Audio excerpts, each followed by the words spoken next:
লাইফত কেতিয়াও ভবাই নাছিলোঁ যে ৰাখী বন্ধন দিনাখন আৰ্মিক ৰাখী পিন্ধাবলৈ পাম।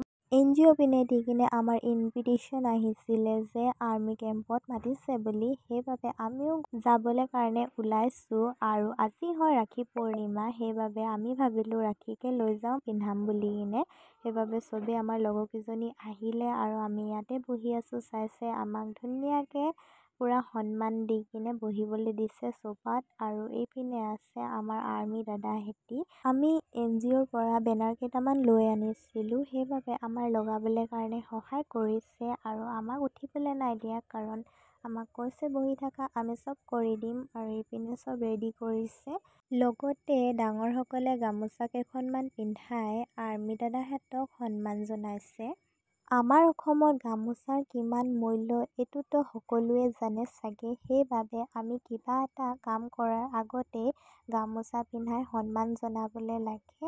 সেইবাবে দাদাহঁতক গামোচা এখন এখন পিন্ধাই সন্মান জনাইছে। ইয়াতে দাদাহঁতি বহিছে ৰাখী বান্ধিবলৈ কাৰণে। আৰু মই ভিতৰৰ পৰা ভিডিঅ' অকণমান কৰি কেমটো আপোনালোকক দেখাবলৈ চেষ্টা কৰিলোঁ। ঘৰলৈ থ'বলৈ বুলি দাদা এজনক গাড়ী লৈ পঠালে।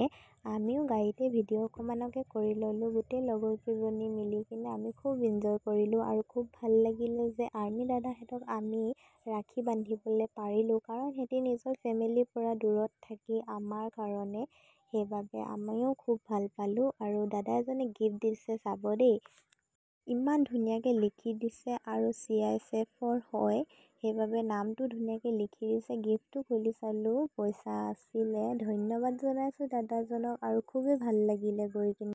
বেছিকৈ ভিডিঅ' কৰা নহ'ল, মই কেইখনমান ফটো দি দিছোঁ। যদি ভিডিঅ'টো ভাল লাগিলে লাইক এটা কৰি থৈ যাব। আজিলৈ আহিছোঁ, বাই বাই।